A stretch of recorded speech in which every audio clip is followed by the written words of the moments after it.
Thank goodness it's a little bit cooler.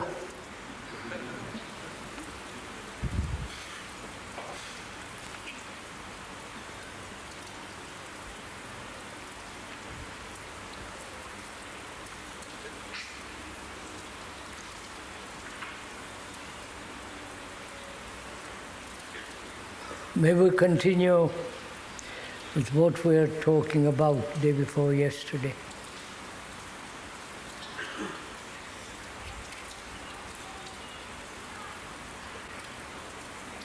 We were talking about freedom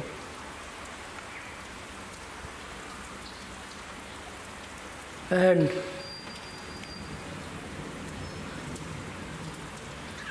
I've forgotten.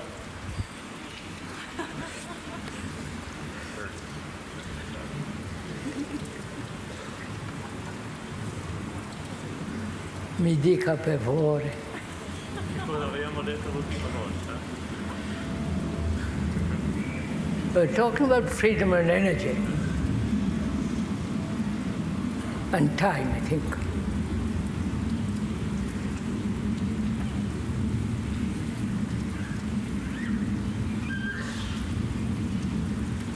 And we ought to consider this morning together what is the capacity of the brain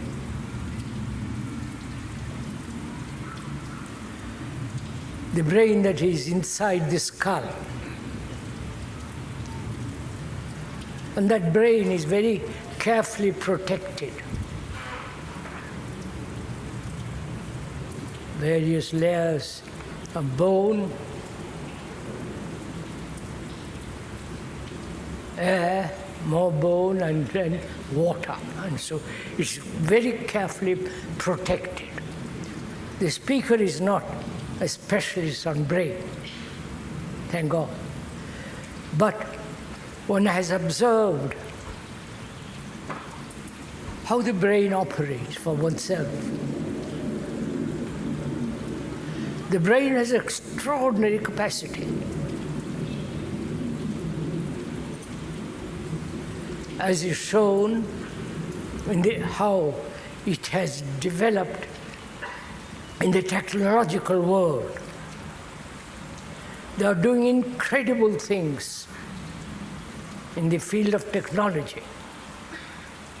Computers and all the incredible, unbelievable technological things that are taking place throughout the world. And inwardly, I do not mean in the sense of veins, bones, arteries, liver and heart and all that. Inwardly, psychologically, we have very, very limited. That's a fact. And after 45,000 years or more, we are still rather primitive psychologically, inwardly. And our brains, which have incredible capacity, psychologically is very limited. And therefore, we are misusing the technological world and all the inventions that human beings are bringing about to do immense harm and also great good. But psychologically, we have neglected the capacity of the brain inwardly. Yeah. Why? Please, as we said the other day, and one must repeat it again, we are observing together, seeing objectively, not merely subjectively prejudiced, opinionated, holding on to certain dogmas, beliefs, and conclusions, but together observing very closely why the psychological world, which is the whole field of thought, emotions, sensations, fears, pleasures, joys, and incalculable suffering that man has gone through. Why inwardly we are so limited, concerned with our own self, with our own advancement, with our own so-called progress, with our own ambitions and so on. Do we together see the limitation of that?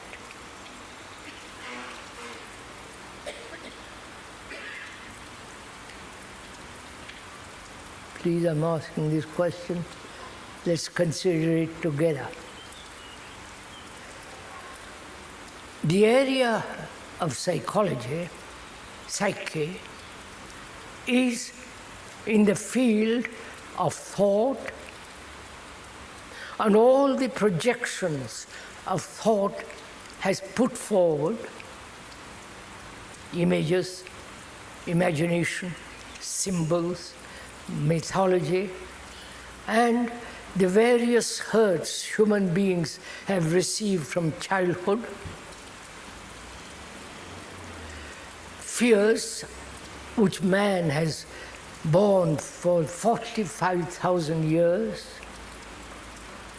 and the pleasures of in relationship, both sexual and other ways of pleasure, and the pain of relationship, and also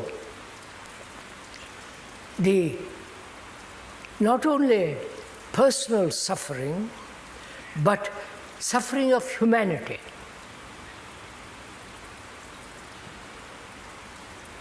And man has also thought or wanted or desired or hoped there was something more than the mere physical activity, something greater, something that is holy, sacred. Man has sought all this thing from the time began. And we are still groping. We are still seeking how to escape, or how to understand, or how to resolve the cage, the prison in which the brain psychologically caught. We are understanding each other? Why have we not paid attention to it?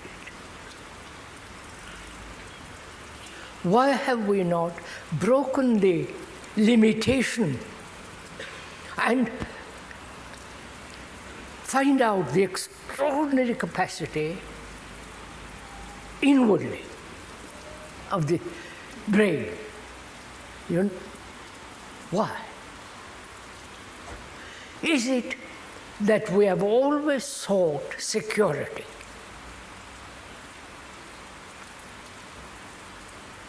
Both externally and inwardly.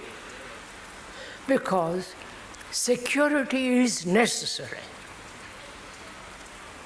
Otherwise, the brain can't function.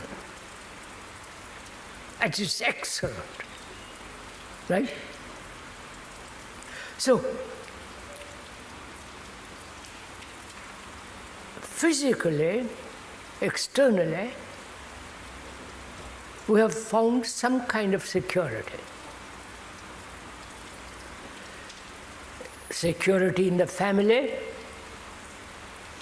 security in the community, security in the greater community, and in nationality.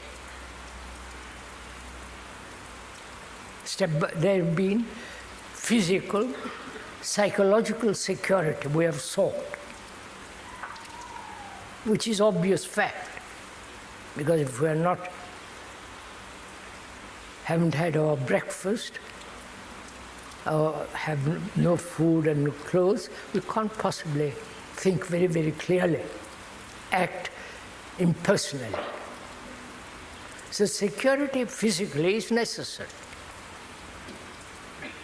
And that is being denied by nationalities, nationalism, because that produces one of the causes of war. French, Russian, English, Swiss, if you will allow me, Belgium, America, India, and all that business. It's really a form of tribalism, which we all know. And psychologically, inwardly, we sought security in relationship. Right? Please, we are thinking together. You're not just listening to the speaker and just accepting some ideas or rejecting, but carefully observing the function of the brain, the complex thought, observing the whole process of living, both externally and inwardly. We have sought security inwardly. We have created, thought has created God. Would you be shocked by that? Thought has created it. Thought has put all together the various rituals, the various dogmas, beliefs, faith, rituals. This is a common factor of all religions. And thought, not finding psychologically secure, projected the concept of God from the ancient days, from Jupiter, Zeus, and the Asiatics had their own peculiar ancient deities. Is there such security psychologically at all? You understand my question?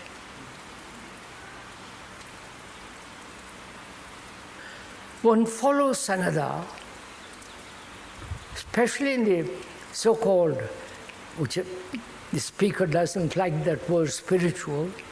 In the so-called spiritual world, one seeks security, following the Guru, following the various traditional concepts of Catholic, Protestant, Hindu, Buddhist, Muslim, and also gurus, and security in knowledge, right? In skill, in various forms of activity, consoling, disturbing, destructive, but trying to find through all these means security. And the brain needs extraordinary security, right? Otherwise it can't function clearly. So one questions whether there is, apart from physical security, which is slowly being denied and destroyed, is there psychological security at all? Right? Please, let us investigate that very carefully, because most of us want in our relationship some kind of stability, some kind of safety, a sense of being at home, not in the house, but inwardly being at home with somebody, man, woman, or with some symbol, with some concept. Or, as the Christians would have it, in faith. God knows why, what that means, but they find security in faith. And the Asiatic world, especially in India, doubt has been one of the major tenets of their religion, that one must question the very highest authority. One must doubt. So, in that doubting, questioning, probing, one asks, if one has done it very, very deeply, is there security at all? You understand my question? One must have physical security. That's understood, don't let's. And that's being destroyed through nationalism, through wars, through division. There's a peculiar thing going on called United Nations. It's a contradictory in terms. Nations cannot be united. They're always separated, divisive. Right? They can never be united, and therefore they're always at war, getting more armaments and so on, so on. I don't have to go into all that. We all know that. And nobody seems to say, let's stop all this. The religions encourage it. This division, Catholic, Protestant, Hindu, Buddhist, and all that nonsense to me. And this division, the divisive process, which is going on throughout the world, is bringing about great conflict. And inwardly, too, we are divisive. We are, as human beings, broken up, right? Fragmented, never whole, holistic. And if one begins to inquire more deeply, is there any security at all?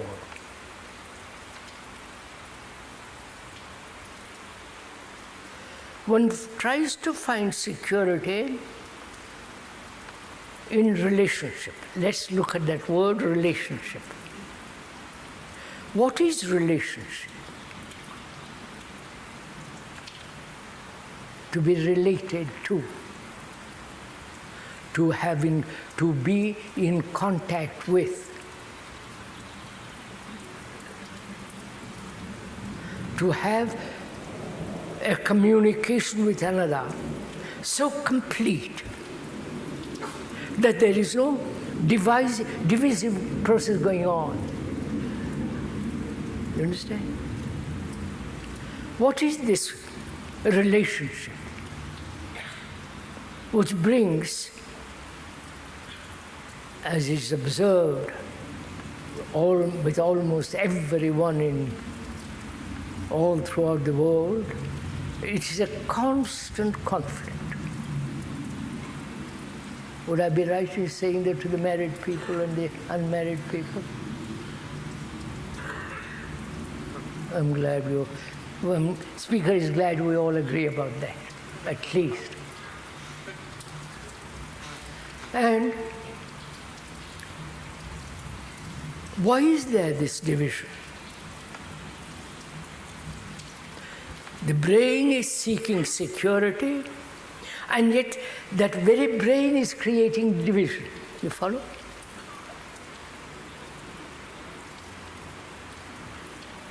Is it thought?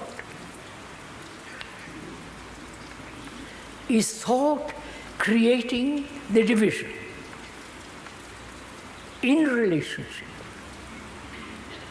Right?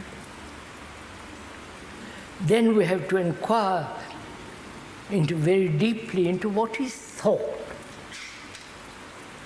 Some of you may have heard the speaker explaining the movement of thought, the origin of thought, but if they would kindly put aside what they have heard the speaker say perhaps 1,000 times before and start anew,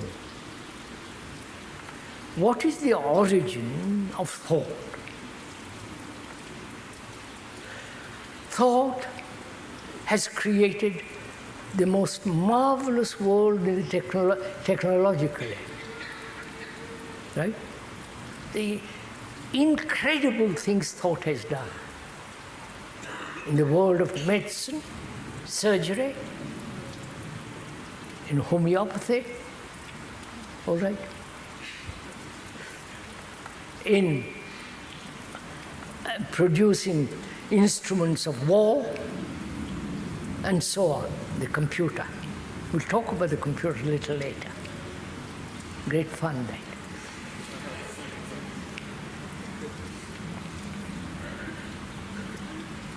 And thought also is created a division between you and me, my wife and me.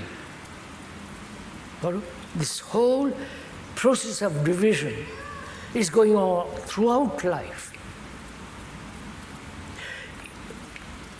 Is thought the cause of it? Please look at it carefully. Let's find out.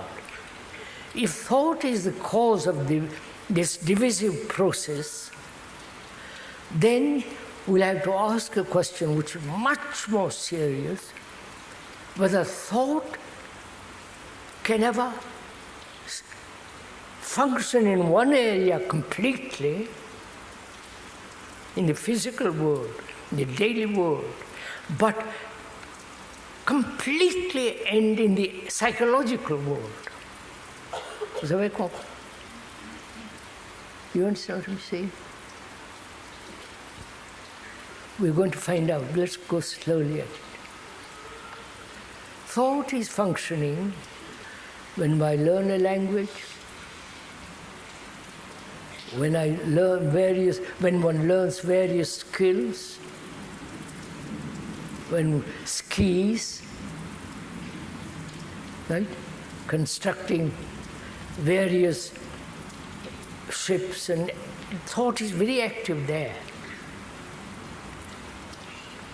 And thought also is psychologically very active, right? And we are asking, is thought, please listen, pay attention to this, if you will, if you're not too tired. Is thought the origin of this divisive process?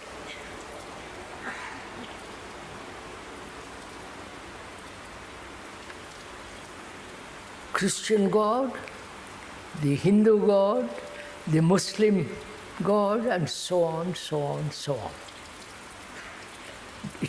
God must be one God, right? If it is at all God. But thought has divided the poor chap.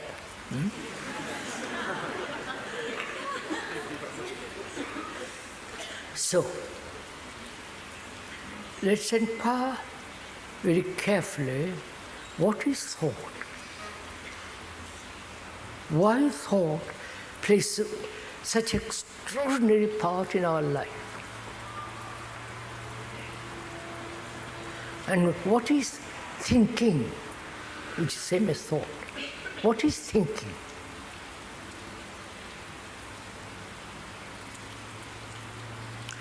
If there is no memory, one would not be able to think.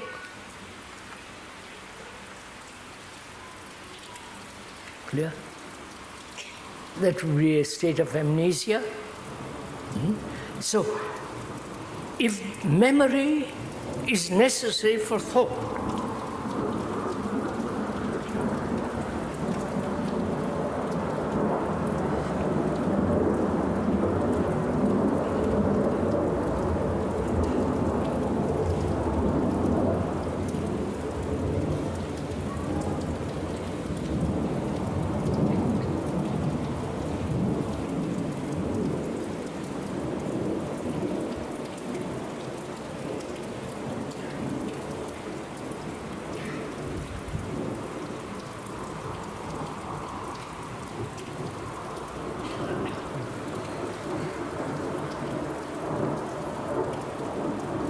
it's a small country.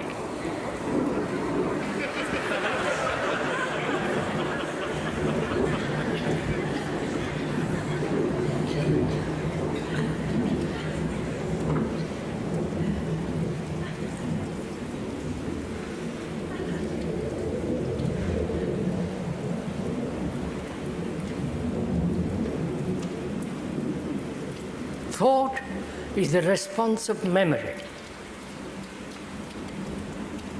And memory is the outcome of accumulated knowledge. Right?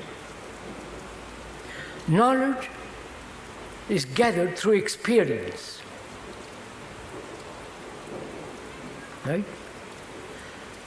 That knowledge in the scientific world is gathered bit by bit or through jumps, right? Constantly accumulating. That knowledge is based on experience. And experience, please go into it carefully with us together, is experience limited?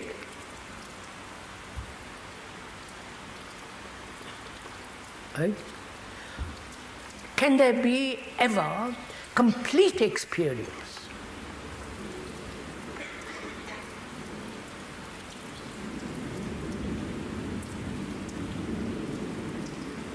What does that word experience mean? I'm just thinking it out aloud. To experience, if you are driving a car, if one is driving a car, there is an accident, that's an experience. From that experience, one has learned to be more watchful, to much more observe all the roads 300 yards ahead and so on. Now, we are asking, is experience limited? And who is the experiencer who is experiencing? Right? Lord.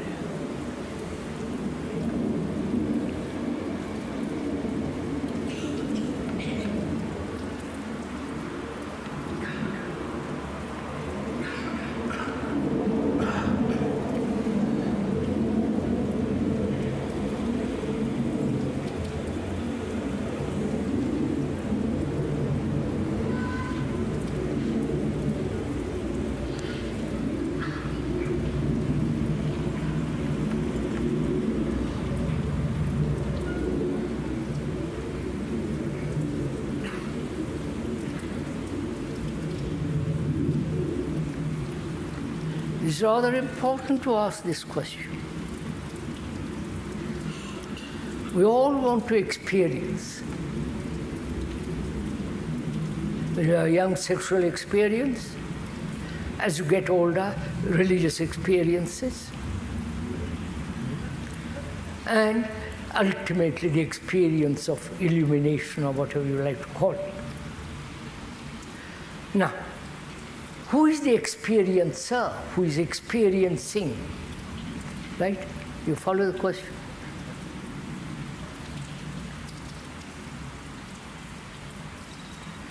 One works, practices certain forms of so-called meditations, which are not meditation, but I will go into that later on. Practices it day after day, day after day. And he's experiencing in that process certain imaginative states or some illusions. And there is an experiencer who is experiencing. Now, who is the experiencer?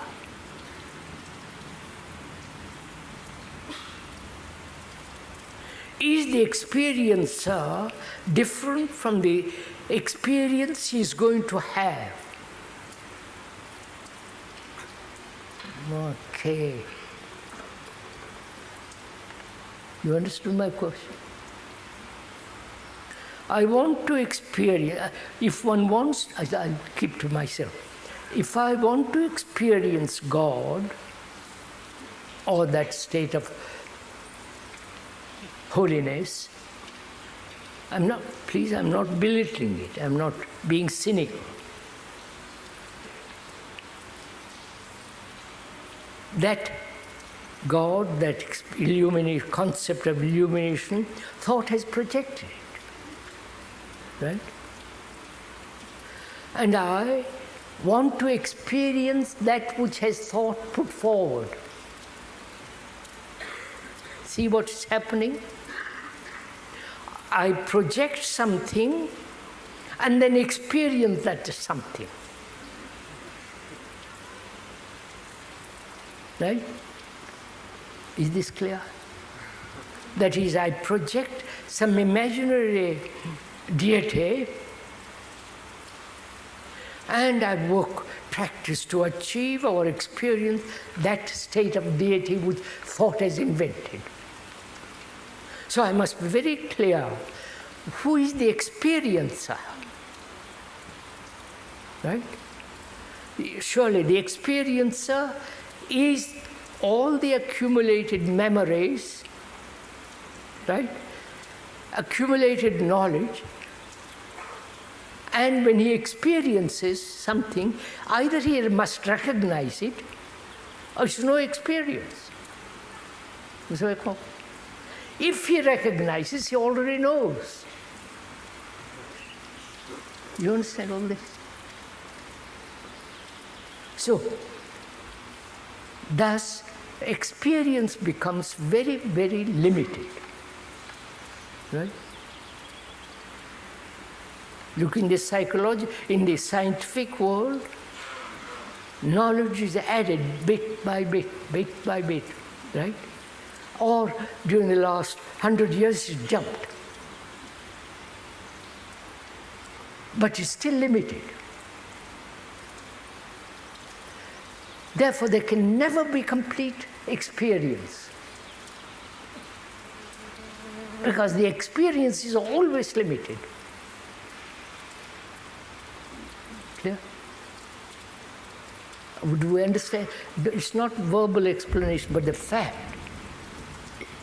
the truth of it. That is, the experiencer is the past,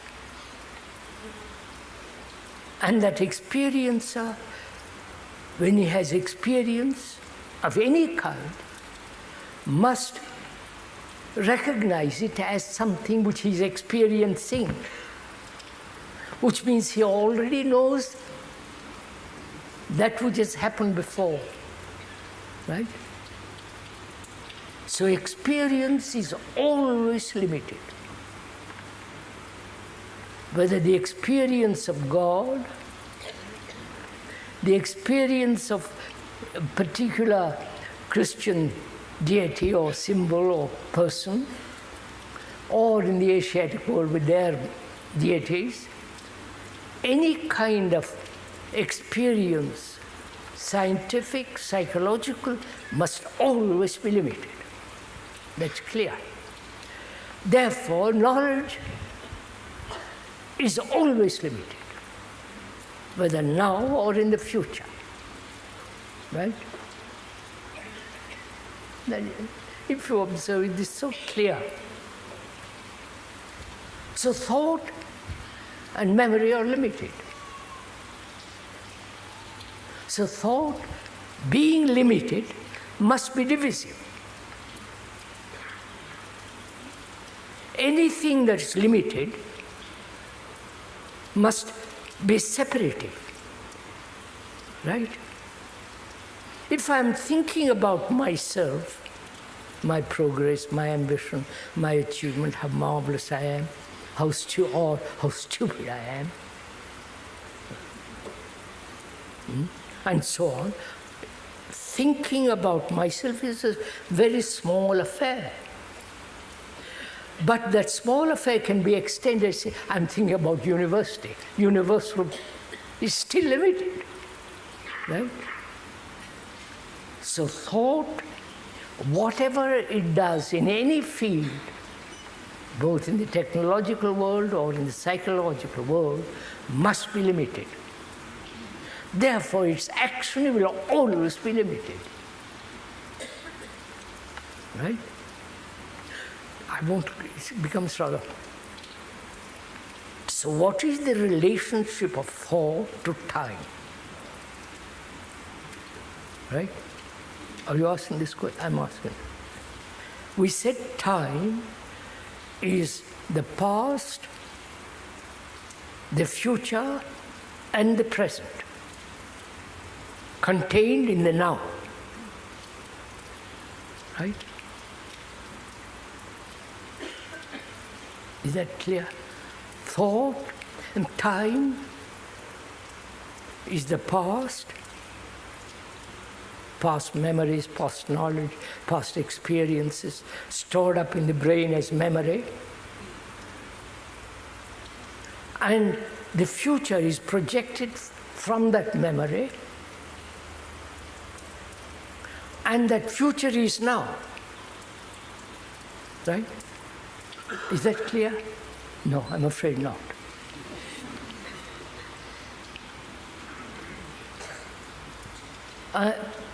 We are the result of the past. Right? Obvious.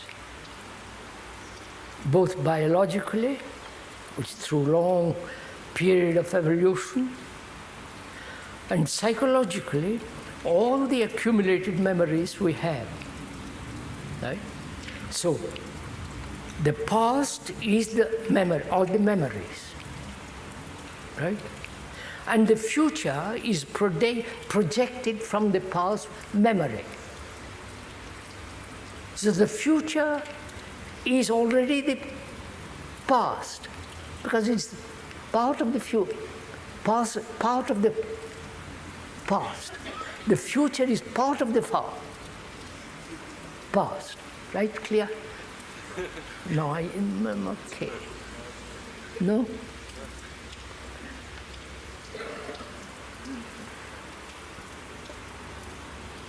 Look, I'll make it much more simple. I am all my memories. Right? I am all my memories. I am memory. Even if I say I am God, inwardly there is something, it's still memory.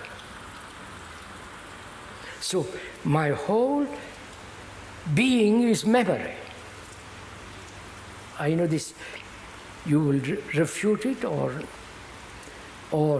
not agree with it, but see the fact, if you have no memory, you are not. Right? So you are a whole bundle of memories. And that memory, those memories project the future. I must be, I must not be, I mustn't be violent. So it's a movement of the past towards the future. But that future is the present. I can't go on with this, right? So the present, the now, contains all time. Now, what is the relationship of thought to time? You understand?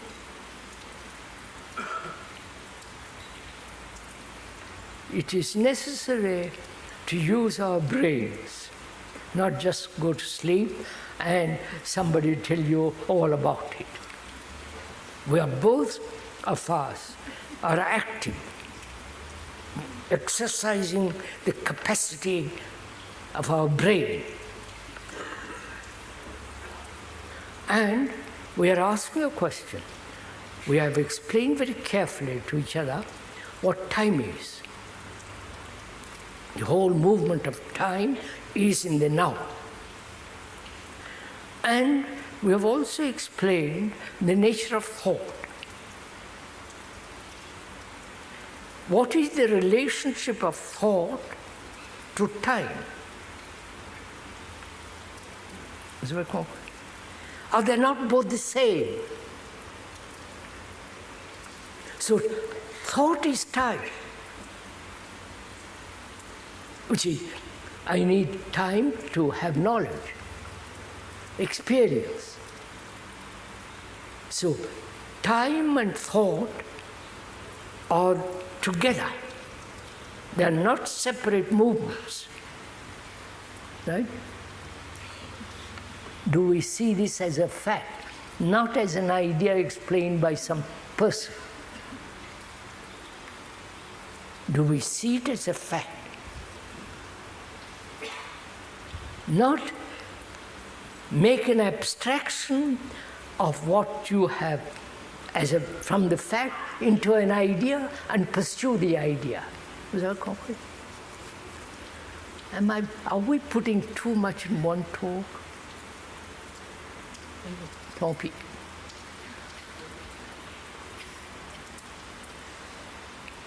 Because it's important to understand this. Is time separate from thought? Or thought is time? Of course it is. So, see what happens. If thought is time, and thought is now,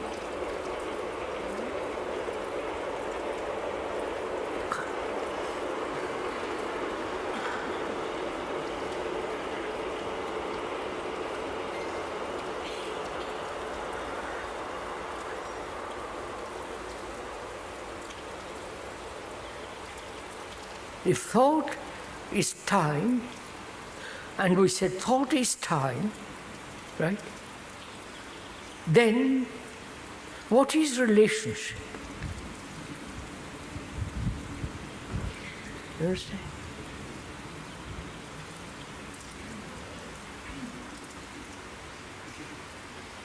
What is one's relationship with another? We'll approach it differently.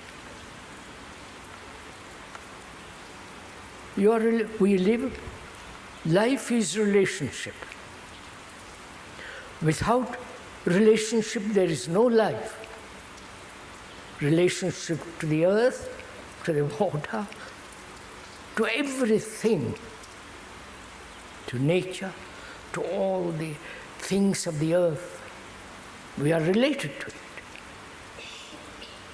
And we are related much more intimately with a woman or a man.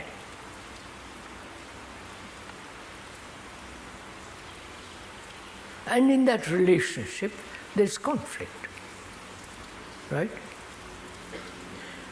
The man pursues his ambition.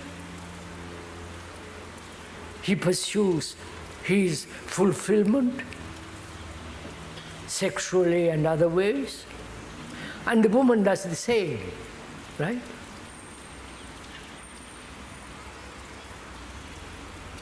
They perhaps meet sexually, but all the time separate. What has brought about this separation? We are saying thought, right? That's clear. So, please follow this carefully. We said thought is time. And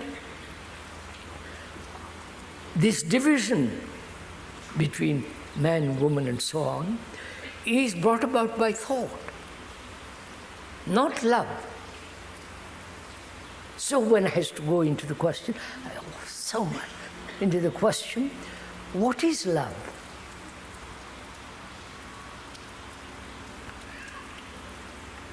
Is love time? Going to work, find out, sirs. Don't. Is love time?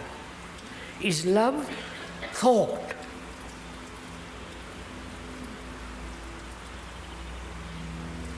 When you say to someone, I love you, and I hope you mean it, is that love the expression or the outcome of your self-fulfillment, whether it is sexual or otherwise, right? So, why is there then this division? I won't go further into the question of love. If you want, I'll go into it now. Good Lord, it's so already 20 past 11. All right, sir, let's go into it. Is love thought, the movement of thought? You understand? Is love, which means, is love the product of time? Please carefully watch it in yourself.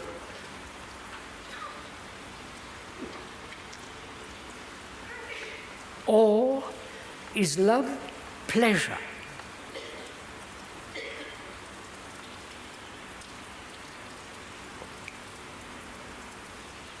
Pleasure has become extraordinarily important in life. The whole industry of entertainment, sports, religious entertainment, right? Churches, go there to be entertained, to have new kind of sensations. So is love, thought, time, pleasure, and is love desire?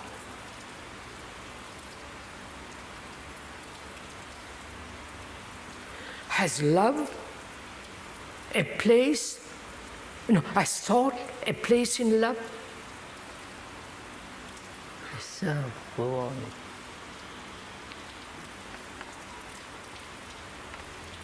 If thought has a place in love,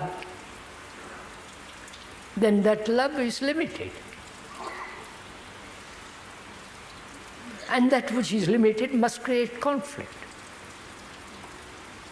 Right? This is logical sanity. So is it possible to have that perfume, that extraordinary thing called love, which is a great flame in one's life, without all this travail, without all this division? You understand?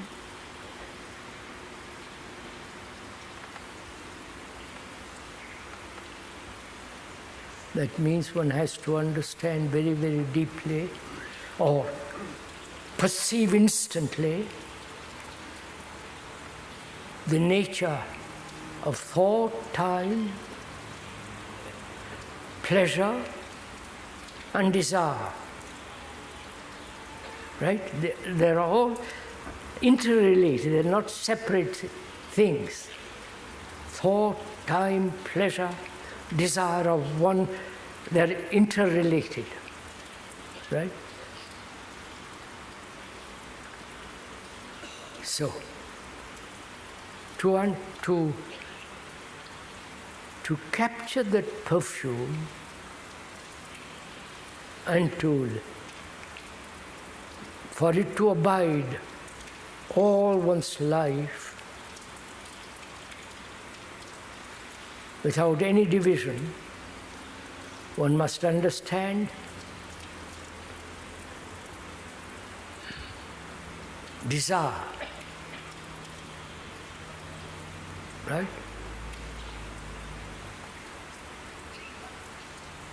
Desire for most of us is extraordinarily important.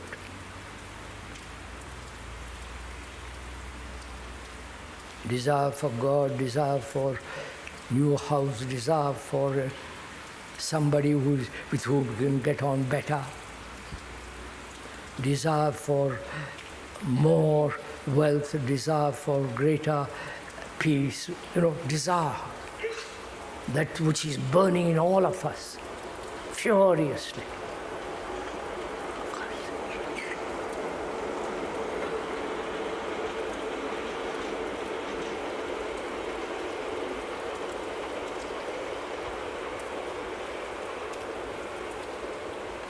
Desire has been very prominent in our lives, like thought. And various religions have said, suppress desire. When you enter a monastery, have you ever been in a monastery, any of you? I was in one. Speaker was in one. Doesn't matter.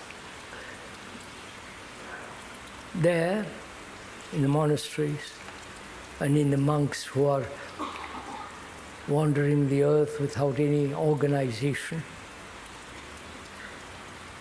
they have desire. And desire being a dangerous thing, they say, don't look at a woman, only be committed to God, whatever it is you're committed.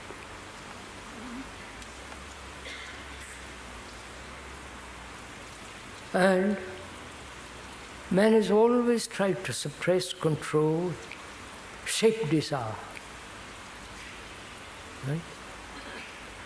You desire when one is young for some silly little thing. Then as you grow older, you desire for position, power, money, status. As you also grow much older, then you desire for some peace. Then you desire for immortality, if there is such thing. Then you desire to escape from the fear, the darkness of death. From the beginning of life till the end of life, one is tortured by desire, with its pleasures too, right? And as we said, is love desire? Is love pleasure? Pleasure is in the fulfillment of one's desire.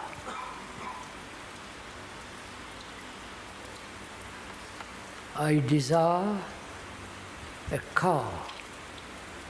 When I get it, I'm happy, I'm satisfied. Not quite, because I want a bigger car. And so on.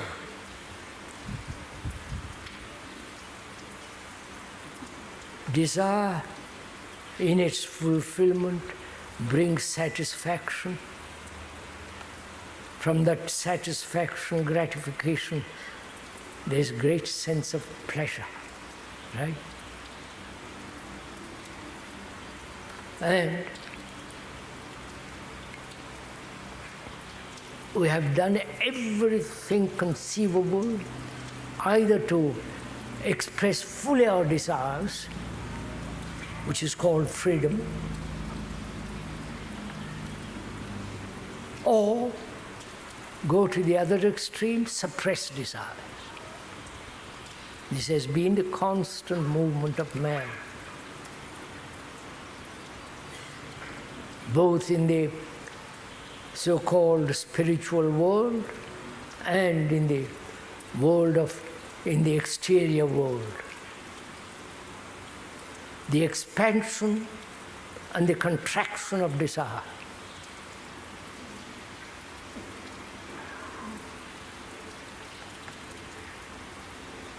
And now we're trying to find out what is the origin, the beginning of desire. We are not saying we must suppress or fulfill. We're trying to, not trying, we are observing the whole movement of desire from the very beginning to the very end. Right? What is desire?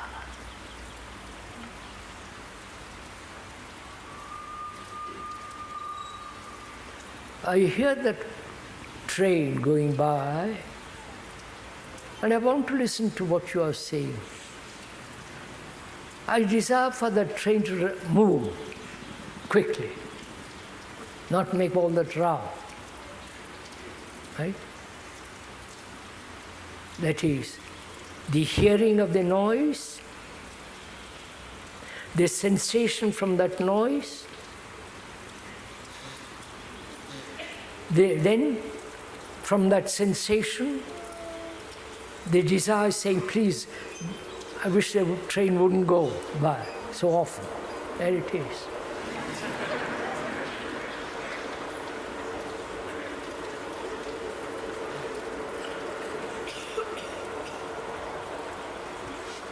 The hearing is a sensation, pleasant or unpleasant. And if it is pleasant, I want to hold it. If it is unpleasant, I want to push it away. But it's still sensation. Right? And that sensation is necessary. Otherwise, I'm deaf, dumb. So there is sensation, then thought comes in and says, I wish the train wouldn't pass so often. You understand? Sensation, which is normal, healthy, natural. Then thought makes the image and says, I wish it didn't happen or wants it to happen. So, when thought shapes or controls or gives an intention to sensation, then at that moment, desire is born. Is that clear? Are we clear on this matter? That is, sir, if you are a man, you see a woman, that you know very well. Or if you see somebody in great power, position, status, you see him, and the sensation is there, seeing is a sensation. Then thought comes and says, I wish I had that power, that position. Right? When thought gives shape through the image to the sensation, then at that moment desire is born. Clear?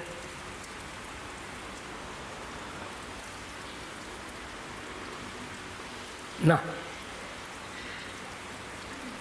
sensation, as we said, is normal, healthy, natural, unless one is paralyzed, deaf, dumb, or no reaction at all.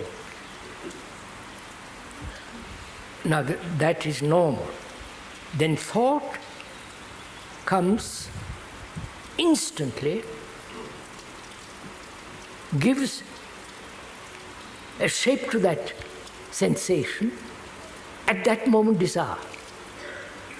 Now please watch this.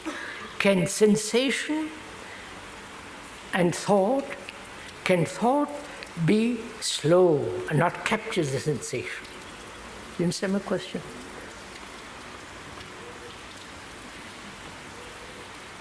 You understand? No, I see. God, what? The speaker is working and you are not.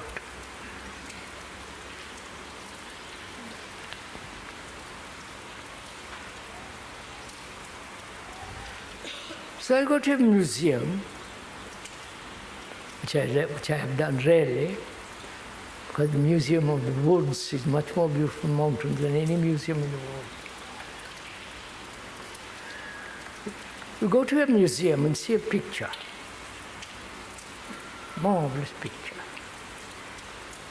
and you see the beauty of it. Then the thought says, but oh, I wish I had it.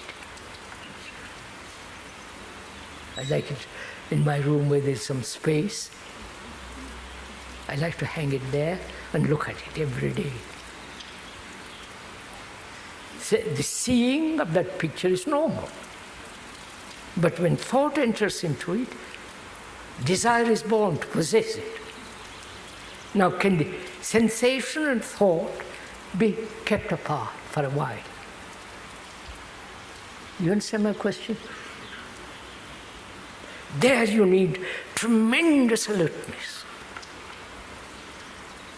Right? Keep this apart. Which means alertness has its own great discipline.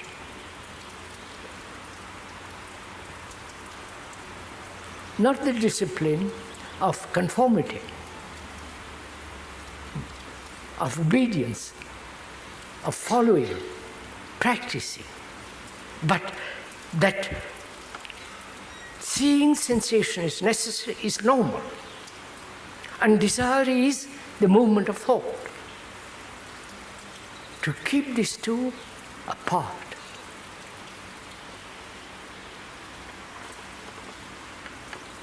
If you do it, you will see how extraordinarily quick thought is. The instant you see thought is there. So, to be so tremendously alert to thought and sensation are kept apart. Then there is neither suppression nor fulfillment. There is only that alertness. And that alertness, that watchfulness, the intensity of it is its own discipline. You understand? The word discipline means, it comes from the word disciple. The disciple is one who learns. Learns, not learns what the master is saying, but is learning. I wonder if you understand that.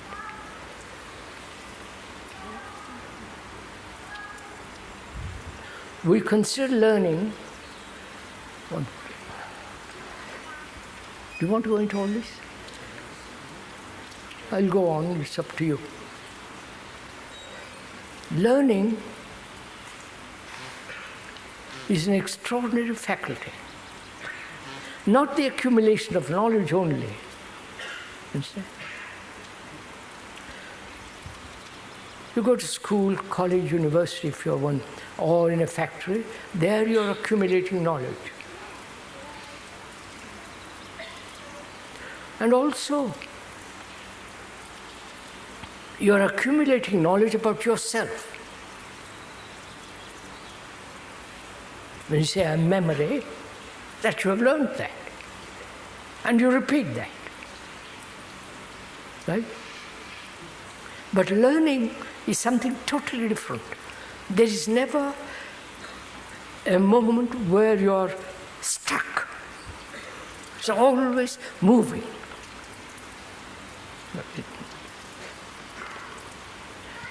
That makes the brain extraordinarily active.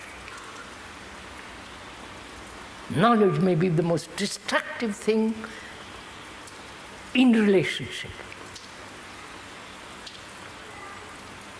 You're getting this? Because where there is knowledge, I know my wife. What a terrible thing to say.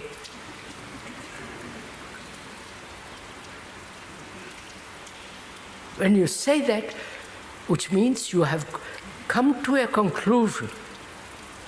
You have built an image about her, and she has built an image about you naturally. And when you say, I know my wife, that knowledge becomes the dividing factor between you and your wife.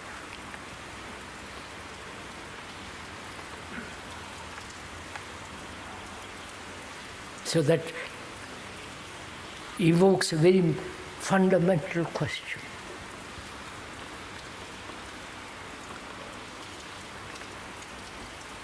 Brain has the function to record everything, right? To record.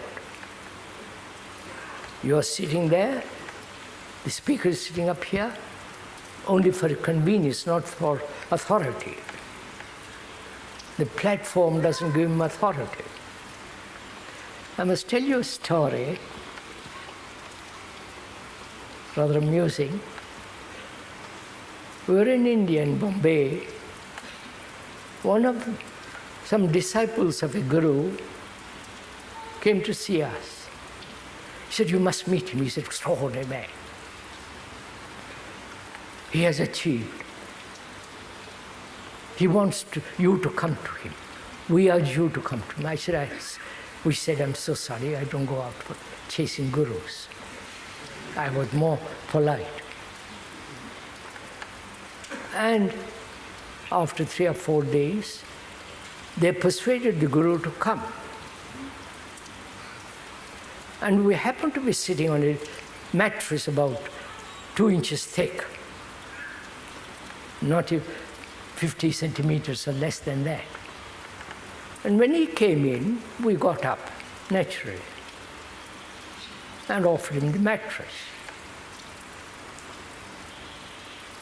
He sat down there, took a position cross-legged, and he became the authority because of that little height.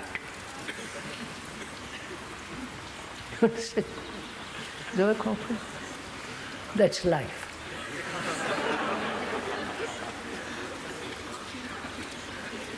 So as we were saying, knowledge in relationship is a really most dangerous factor which destroys relationship. You build an image about her and she builds an image about you. And when you have that image and she has that image, she knows, I know my husband.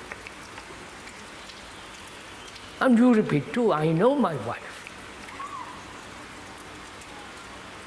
So can one, please follow this, can one live without creating a single image in relationship? To find that out, whether it's possible or not, one must inquire much more deeply into this whole process of recording. And so the brain is recording. The brain now, if you are listening, is recording what is being said. And in relationship, the recording process goes on. She tells me you're a fool one day, right? And that's recorded. And that has left an imprint on, that has hurt me. Or one day she says, you have been marvelous, darling, you have been extraordinary, nice to meet you yesterday. And that's recorded, right? So our brain, both outwardly and inwardly, is recording. The question then is it possible to record physically certain things? You understand? But not to record a thing psychologically.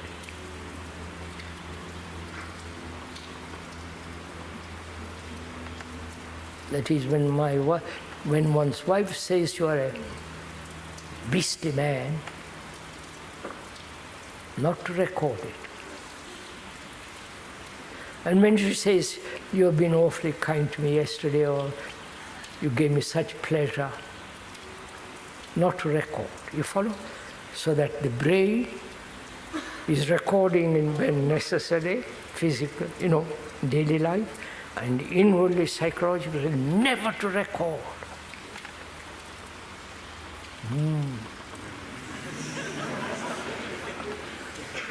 Yes, sir. That recording is knowledge. That recording is the image that separates you and me, and they and we, she and me, or me and him. You understand? Now, can that recording never take place in relationship?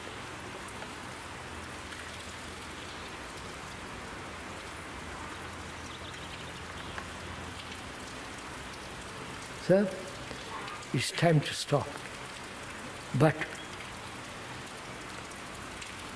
what's the point of listening to all this?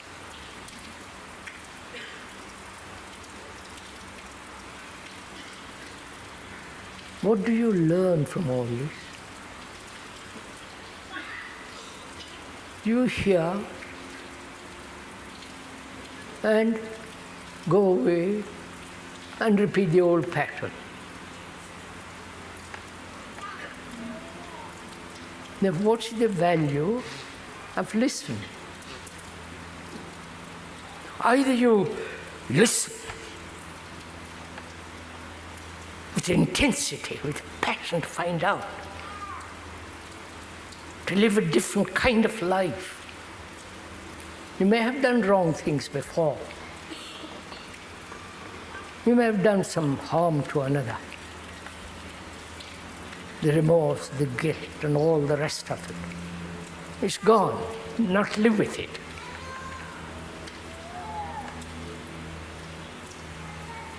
And so, to find out passionately, as you want money, as you want sex, as you are hungry, you're tremendously active.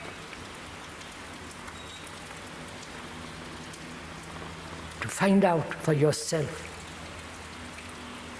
whether this recording can end, so that there's no conflict between you and me, between your wife and yourself. It's this recording that is divisive.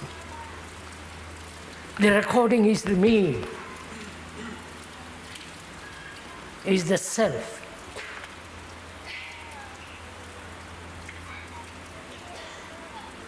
And meditation is the ending of that recording. You see? Total ending.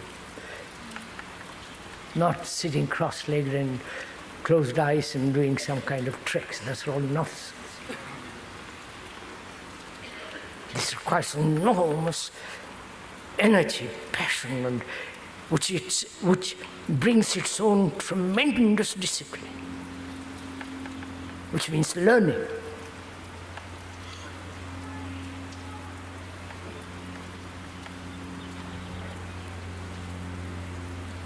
It's 12:15. May I stop, please?